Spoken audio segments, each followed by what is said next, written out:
Hello, and welcome to another episode of Dojo Live this Thursday, April 27th, 2023. My name is Kim Lantis, and it's my pleasure to be co-hosting along with America Guerrero today. Hey, Kim. Hey, Rui. Hi, Ami. Yes, and Rui. Rui is our guest of honor today, the CTO of Expedock. Rui, thank you so much for Rui Aguiar. Thank you so much for joining us today. Thanks for having me. Yes, and pre-show, I forgot to ask you, where are you located? I don't even know where you're joining us from. Yeah, so I usually split my time between kind of LA and the Bay Area. LA's got kind of Port of Long Beach, Port of LA, tons of kind of customers there. And then Bay Area is obviously very strong engineering. So I'm in LA right now, though. So, all right. Not bad places to be. Perfect. So, we're here to talk about AI, global supply chain. But before we get into those weeds, we'd like to get to know you, Rui, a bit better. What's your story? What's your passion? What's led up to Expedock? Yeah, so where do I start? I mean, I guess I can start kind of all the way back, My interest in computer science, I guess, started probably when I was 12 or 13 years old. I kind of like spent my free time coding video games with my friends after school, as one does, I guess. I went to Stanford for my undergrad. And sort of like how I got into supply chain, which you don't see many kind of 20-somethings in the industry. You should see more. But basically, sort of how I got interested in kind of Expedock is that I've always loved really solving infrastructure problems. And this kind of is everything from like, payments infrastructure to technical infrastructure. And sort of what led to me kind of getting started in Expedock is I really saw supply chain infrastructure as like this huge kind of real world massive network problem that, I felt that, if we could kind of improve even 1% of this market by sort of like 0.1% or something like that, like we could create millions or billions of dollars of value for everyone worldwide, which is kind of really what excited me about the company and the vision, and why I sort of decided to spend my time on it. Yeah, I think that makes a lot of sense. And we were also talking a bit pre-show, this idea of this trickle down. I mean, I'm sure that supply chain is something that suppliers, manufacturers, have been dealing with and worried about always and forever. But me and most of us, I think, as the standard, final consumer, I hadn't really thought much about it or experienced any pinches until maybe this last year, 2 years. What's making this even more relevant today? Like, what's that story, maybe that big picture macro story? To me, I always chalk it up to, COVID, manufacturing closures, and then that's it. But what else is there? Yeah, so I mean, it's honestly a miracle that like anything works at all. I think it's all a huge mess under the hood. But really, in terms of like recent shocks, I would attribute it to kind of a few things, right?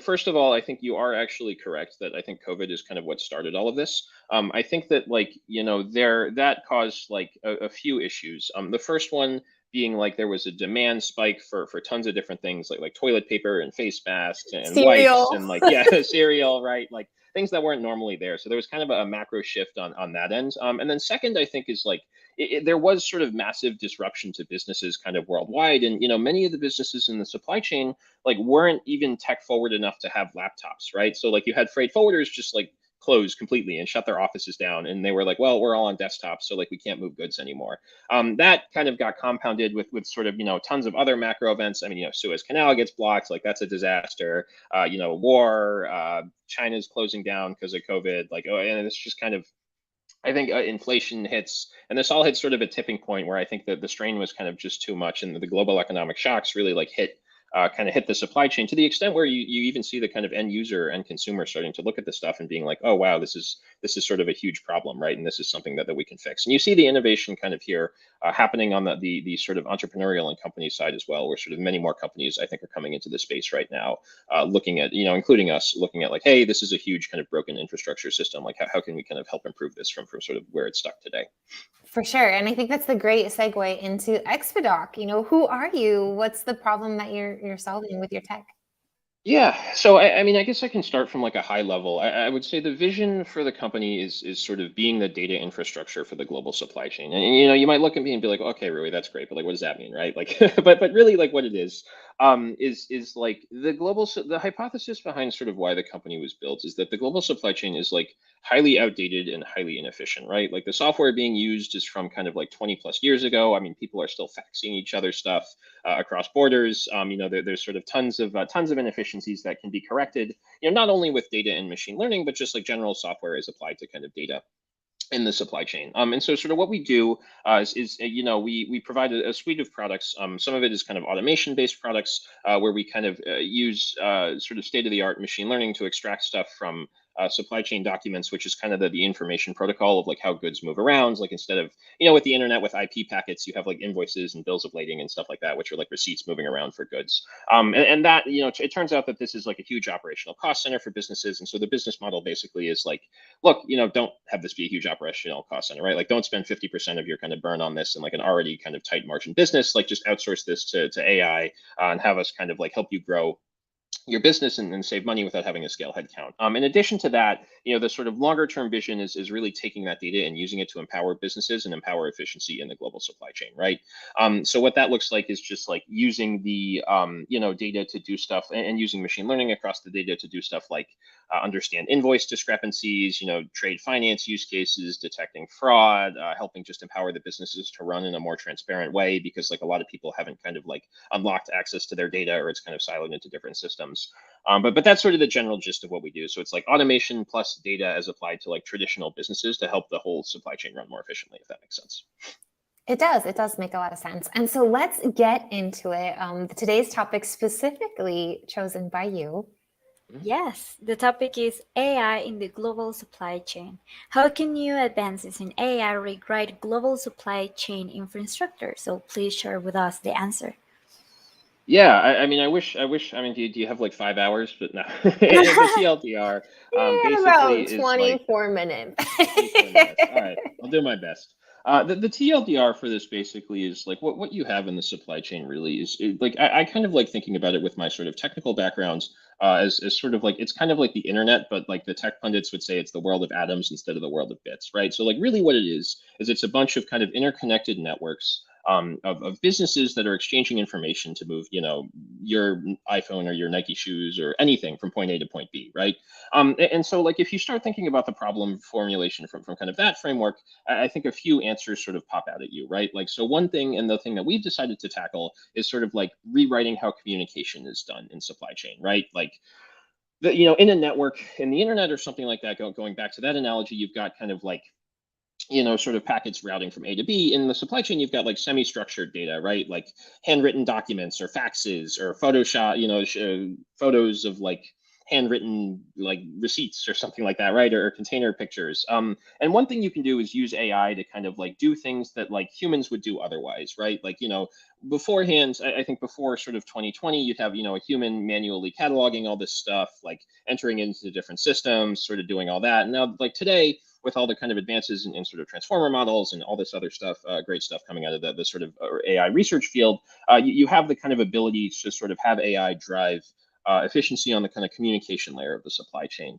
In addition to that, I think that there's just like tons of really like interesting business nuances that you get in the actual kind of moving of goods across borders. I think one thing that like tons of companies have looked at, and I think Google just like published a whole thing about this, is like route optimization, right? Like there's tons of really interesting kind of algorithmic problems that you can look at where it's like, how can we like move our ships so that a boat doesn't get stuck in the Suez Canal and stop global trade for 2 weeks, right? Like planning and optimizing that on like the ocean level, on the air level, on trucking and rail, and like on all these kind of like complicated transportation systems. On top of that, I think there's the movement of goods, there's the planning of goods. I think that there's like sort of really interesting just general applications of like AI in business in general, right? I mean, like you have tons of this stuff coming out with like generative AI. You have like, these models getting better and better year over year. I mean, it's night and day as to where we were even like a few years ago with like vision and language models. And I think that there's just like general efficiencies you can insert in like a domain specific sort of flavor that can help out with a lot of things, everything from kind of the day-to-day office practices to like the macro scheduling to, like general sort of verticals in like underwriting containers or trade finance that you can kind of start automating with AI. And I'm sure we'll see use cases of this in the next like 5 to 10 years.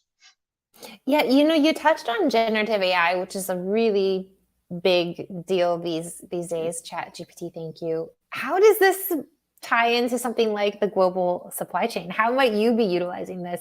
Because when I think of it, the first thing that's coming to my mind is, like content creation, making documents, I don't know, summaries, all these types of things. So I'm not really making the connection between supply chain and generative AI, but I'm sure you're thinking about it. Yes, yes. So spend some time in the space and you'll see, I guess, or just listen to me. So I'm kidding, but anyway, yeah, it is a good question. I think it's still really early here. I think that a lot of the initial use cases of generative AI are around like, yeah, can we write better blog posts, or can we kind of do, like automate like paralegal work or something like that? That's like content generation. But I think if you look sort of a little bit more deeply, there's sort of a lot of interesting use cases you have here. The kind of main ones that I've seen today, and we're still innovating on this. So like we have a roadmap for it, and we're looking at how we can apply this to the business, both on like an interdepartmental level to make us more efficient, and like in our products. And I think the main things that you're seeing right now from kind of us and other players in the industry is like, first of all, I think that like a lot of people are prototyping with like natural language interface towards supply chain data.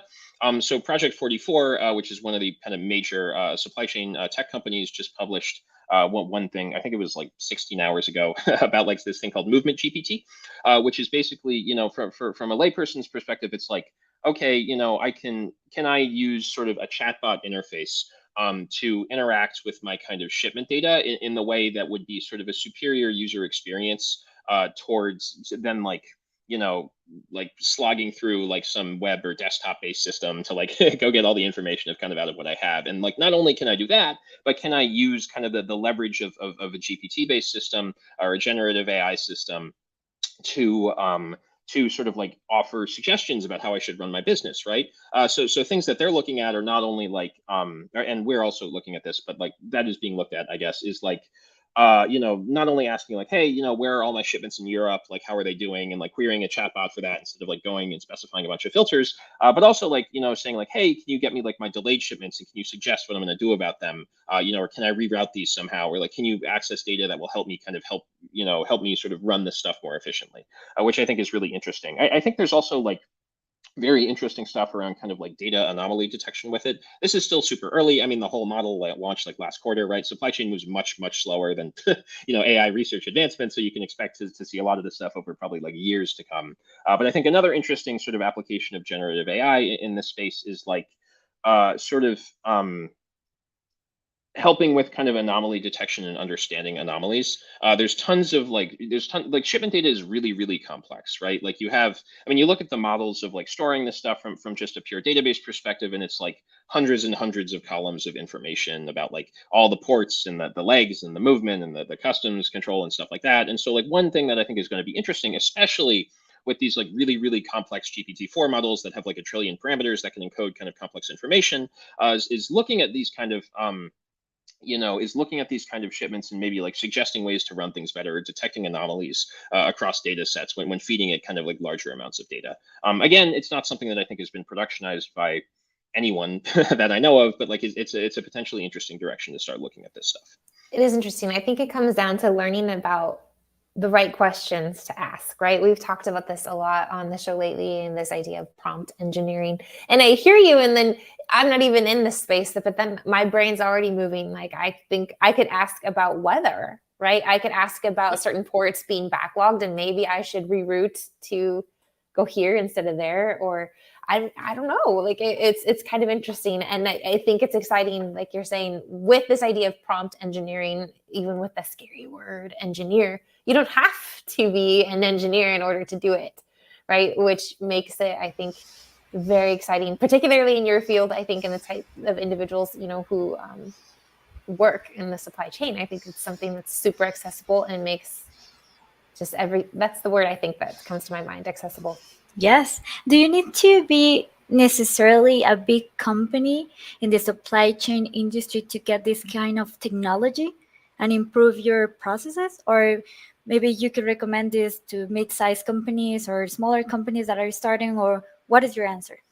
Yeah, so I mean, if I think about like I mean, so for the freight forwarding industries, so the supply chain is pretty big, right? You got like shippers, you got manufacturers, you got all this stuff. We mostly service freight forwarders and occasionally shippers.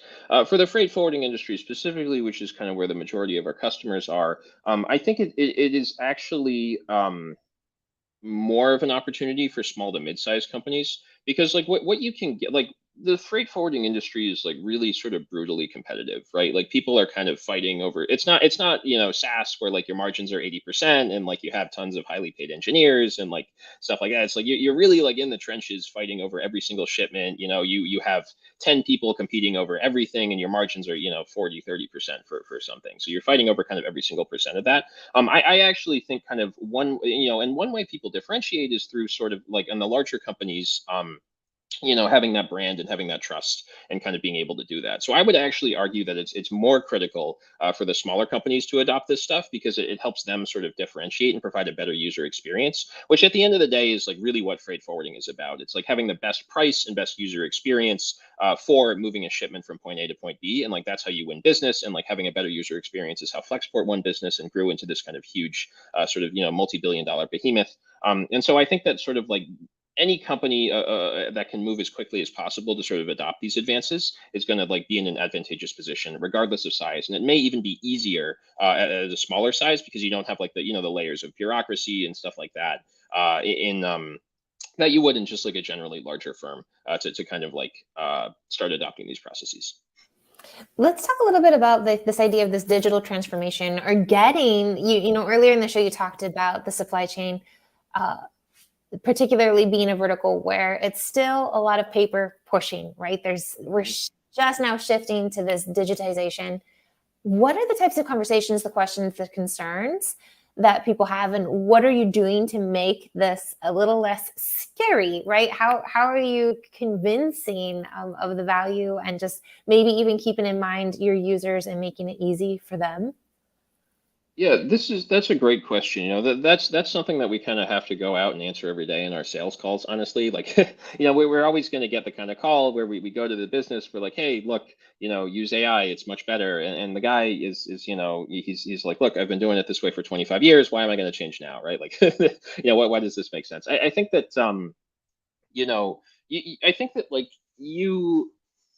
you've got a couple of forcing functions here, though, right? Like, I think the reason to kind of adopt this now is a few things. I think first of all, as I said before, freight forwarding is a pretty brutally competitive industry, right? Like, you're slugging it out. You got competitors everywhere. It's like very relationship based. You got to fight over everything, and like, I think digital forwarders are kind of coming in and eating a lot of people's lunch, right? I mean, Flexport it popped up, and like these guys are taking tons of business from other people and a significant kind of share of the sort of market there. You have dozens of other startups that have followed in the tracks of their success. And I would say that like, in general, the kind of like, and then you have this sort of second problem, which is like the supply chain shocks are kind of hitting people, right? And like this is a huge sort of issue. So in general, when I think about like appealing to kind of business sense of customers or like answering that person who's like, I've been doing it this way for 25 years, my dad ran this business before me for 50 years, like why would I change now? You got a few answers, right? I mean, I think first of all, it's like now is kind of this huge sort of tectonic shift technology wise. It's sort of the Mark Andreessen software is eating the world quote. That's happening in supply chain, right? And that's sort of a big reason that you got to start looking at like, hey, how's the competition doing, right? And then the second thing I think is just like appealing to kind of like general business sense works here too, right? I mean, there are like you really have to focus on like real business outcomes for a lot of this stuff, and I think like it can be compelling to say like, look, just try with us. You can get a free few weeks or so, and like we will save you 50% of your operational costs. I mean, like as a businessman myself, if someone like came to me and was like, look, we can make your devs 50% more efficient. Try this free for a couple weeks, or like what you'll pay us X amount afterwards on a usage basis. I would be like, yeah, okay, I'll try it, right? Like even if it doesn't work, it's definitely at least something kind of worth piloting. To understand if that works. So like I think that the big things are like I think there's like a kind of a sort of just like general like this makes sense component from a business perspective, right? Like the people we talk to are businessmen. They're working in like a sort of tough industry. They understand costs really really well, and sort of like how saving those and how scaling your business without adding headcount and costs is efficient. And then secondly, I think that like people are a lot more aware of kind of tech now than they were in like 2010 or something like that, right? Or even like 10 years ago, which sounds like a huge long time, and it's forever for a tech company. It's not forever for a freight forwarder that's been around for 215 years, right? Like it's nothing. So I think that like you're sort of seeing a much greater awareness of that, and sort of appealing to that and having people adopt that is something that is just now kind of coming into the forefront of the freight forwarding industry. And is this technology that you provide just in the US, or do you have like operations internationally? Do you understand how the market is outside? Yeah, so we provide operations to companies across multiple countries. Our primary customer base is mostly US based. With supply chain, what you get though is you always have two parties, right? You have an origin and you have a destination. Like that party can be within the same country. We mostly focus on ocean freight. So like usually what you've got is you've got like Europe or Asia on one side, mostly Asia for exporting, and then you've got an import on the other side, which is generally U.S. based. I mean, U.S. is one of the biggest importers in the world, right? So tons of kind of business there. So generally, what we do is we apply the technology on both the import and the export side. So that's mostly U.S. for the import based side because like obviously they're a huge importer, and then we also kind of like look at Asia as a major market for sort of the export side, especially like looking at kind of like Southeast Asia, especially looking at China and these big kind of exporting companies. There's definitely challenge. One thing that you can do there, of course, is like you can work with an importer and reach out to exporters and be like, look, we're helping this partner that you work with save a bunch of money. Like, why don't you kind of like take a look at this too, or their vendors. It's definitely challenging. Sort of scaling or operating in several different markets. There's internationalization issues. There's language issues. There's language barrier issues. One nice thing about supply chain is that if you're shipping from like Japan to Mexico, the common language is probably English. So so there is a little bit of kind of help there with sort of the document side of things. But it's definitely not as easy as I think just kind of working in one market and kind of going from there. But also somewhat necessary in an industry like this when like you can't just work in one market, right? Like even if you're in the U.S. market, it's heavily interfacing with Asia and Europe and kind of all these countries in the day to day. That's interesting. I mean, I know you're focusing mostly on like the documentation side, but I think it's interesting this space perhaps for artificial intelligence on the legality of things. Like, what does that look like and the ins and outs of dealing with international, laws and everything? Is this a space that you're breaking into as well? Or perhaps going back to the generative AI component? Sure. So I'd like to just ask a follow up there. Like in terms of like international law, like are you talking about like international like customs law or like what specifically are you referring to Sure. here? Yeah. I mean, like perhaps. I mean, like customs, taxability, even on the components of what you're allowed to import or export. Like I've heard, like here I live in Mexico, and there's like those Kinder eggs with like the small Yeah. toys inside, which apparently aren't even allowed in the United States, right? Yeah, I Or think they're a last I choking knew, hazard. right? The choking hazard. Yeah. Yes. So, I mean, what those types of components? Yeah, no, that's a good question. I mean, I think that like legality is super interesting here. It's something that we've like briefly looked at. We don't have any product lines in it right now, but it's really complicated, right? Because like I mean, you have tariff laws changing all the time. You have like all these international relations things to take into account. You have like massive data sets and rule sets published by governments that are like impossible to navigate on these like websites from 1992 or something like that, right? And you have sort of like tons of kind of just like the way I frame it is you just have tons of data in sort of like all these silos, kind of similar to our document one, that's really hard to parse and understand. And you kind of need specialized experts to do it. I think in the future, at some point, there could be and kind of AI that does this really well. I think, again, you're starting to see the beginnings of this with GPT-4, right, where it's able to kind of parse through like complicated documents and questions and kind of answer about that. I would say that like probably what you're going to see there, I mean, it's also something that you don't want to screw up, right? Like, so you definitely don't want to screw up violating ChatGPT it. told Yeah. me I could. Yeah, exactly. Yeah, it's like that's not going to work in a court, right? It will hold up. So I think the main challenge in adoption there, and probably I think one of the reasons why we haven't kind of looked at this more seriously is like, yeah, I mean you can transfer learn like a large language model on like customs brokerage law and like put these data sets in, but like you can't hallucinate, right? Like you can't have ChatGPT told me that this tariff was this other thing from a year ago, so I did it. So you're going to have some challenges there. I definitely see it being adopted in the long term, especially if you can solve those kinds of problems and like address this data set drift and laws. That's I think kind of where we are today with it, which is like trying to overcome some fundamental technical barriers before applying that in a widespread format. Yeah, that makes a lot of sense. So yeah, we're to the final minutes here of our show. Let's kind of swing it back to you, Rui, as well as Expedock.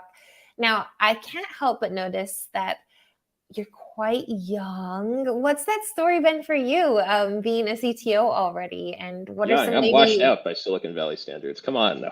yeah, like the professional footballers or something, right? Yeah, You're 40 and exactly. you're done. Yeah, exactly.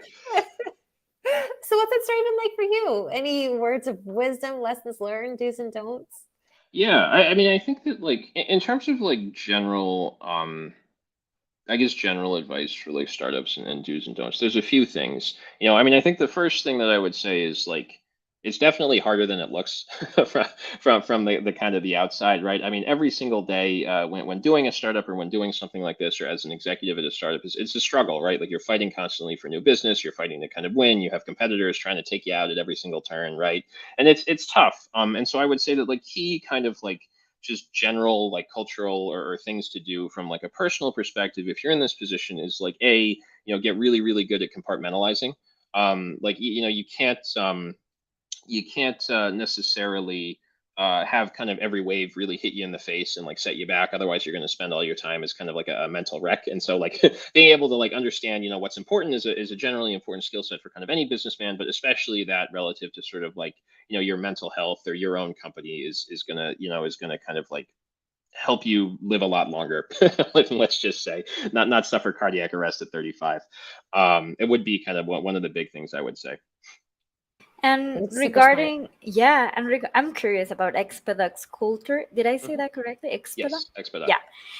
How is the culture? Do you have like, I'm actually curious about if you have like a hybrid, remote system with the employees, or how does it work? Yeah, so it's kind of hybrid skewing towards the remote side of things. We definitely do meetups sort of semi regularly. Kind of every like month or 2 months or so. We have employees across kind of different countries.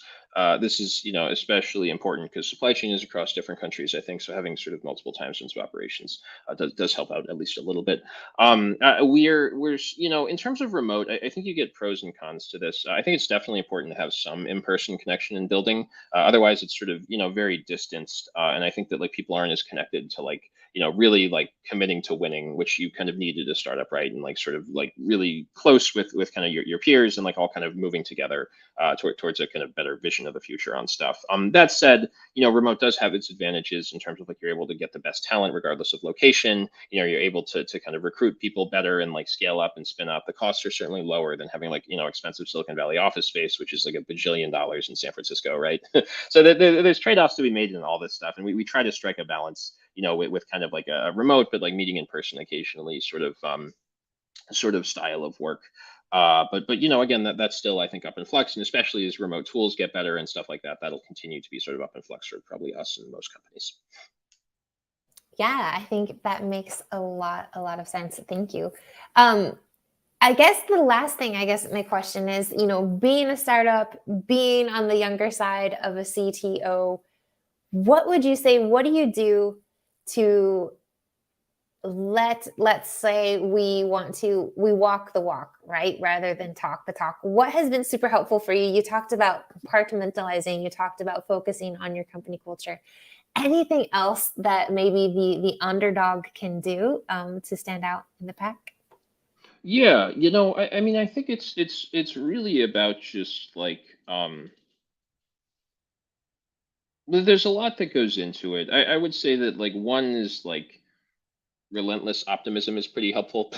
But most of the successful entrepreneurs, I mean, you have to be like, as an entrepreneur, you have to be able to take a hopeless situation and spin it to like something workable, right? And this is especially true if you're like a super underdog, right? Or if people are like, Rui, you're 25, like why would I come work for you? Or I can work for this big company or something like that, right? Or like, oh, you didn't hit your revenue numbers or something like that. Like, what are we going to do now, right? Like we were going to hit these growth projections. And like really like a skill set that I think you have to have is like, this does connect to compartmentalization too, which is like, making sure that you keep everything into perspective is like being able to sort of take situations where it's like, I go from kind of like, I'm not sure what to do here. I'm out of my depth here. Or like, oh, this isn't great to something that's like, okay, this happened. What do we do about it? How do we improve from it? And like, how can we kind of spin this into a success or at least a learning experience when kind of like things happen there from like both a negative and a positive perspective. So yeah, relentless optimism is a key component, I think, of sort of many successful entrepreneurs and certainly I most of love the it. ones that I've seen. Relentless optimism and the willingness or the need, recognizing the need, I guess, to think things through, reanalyze, and try again. It's perfect. Thank you so much. Well, Rui, it has been a pleasure learning from you and learning all about Expedock today on Dojo Live. Thank you so much for your time. And we, of course, wish you and your company nothing but success. Thank you so much. Great. Thank you. Great Yes. being on. Stick around for just a moment as we go off air. But before we do, we would like to remind our viewers that we've got our recap show coming up on Monday at 10 o'clock a.m., where we'll talk about this week's shows as well as introducing next week's shows. So we've got 2 shows coming up for you next week. That's going to be on, I believe, let's see, that's both Tuesday and Wednesday. So no Thursday show next week, but it'll be a good one. So we'll see you then. And until then, stay safe, everyone, and